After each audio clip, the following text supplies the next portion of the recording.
সিরাজগঞ্জ এনায়েতপুর থানা শাখার উদ্যোগে আইনশৃঙ্খলা রক্ষা বৈষম্য বিরোধী ছাত্র জনতার আন্দোলনে শহীদদের স্মরণ ও আহতদের দ্রুত আরোগ্য কামনায় এক আলোচনা সভা ও দোয়া মাহফিল অনুষ্ঠিত হয়েছে।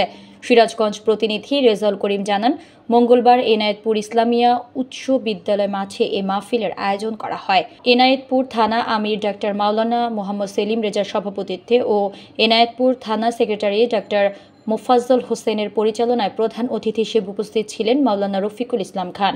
বিশেষ অতিথি ছিলেন বাংলাদেশ জামায়াতে ইসলামী কেন্দ্রীয় মজলিসে শুরা সদস্য সিরাজগঞ্জ জেলা আমির অধ্যক্ষ মাওলানা শাহিনুর আলম। এছাড়াও কেন্দ্রীয় মজলিসে শুরা সদস্য জেলা নায়েবে আমির মোহাম্মদ আলী আলম, জেলা নায়েবে আমির মাওলানা আব্দুস সালাম, জেলা সেক্রেটারি অধ্যাপক জাহিদুল ইসলাম, বেলকুচি উপজেলা আমির আরিফুল ইসলাম সোহেল, জামায়াত নেতা অধ্যাপক আব্দুল মজিদ, বেলকুচি উপজেলা নায়েবে আমির অধ্যাপক নুরুন নবী সরকার, এনায়েতপুর থানা নায়েবে আমির অধ্যক্ষ মাওলানা আব্দুল গফুর, জামায়াত নেতা আলামিন খন্দকার, জুবায়ের হোসেন, হাজী রফিকুল্লাহ খন্দকার, শ্রমিক নেতা ডক্টর আয়ুব আলী ও থানা শিবির সভাপতি ছাত্রনেতা ফয়সাল খন্দকার সহ আরও অনেকে উপস্থিত ছিলেন।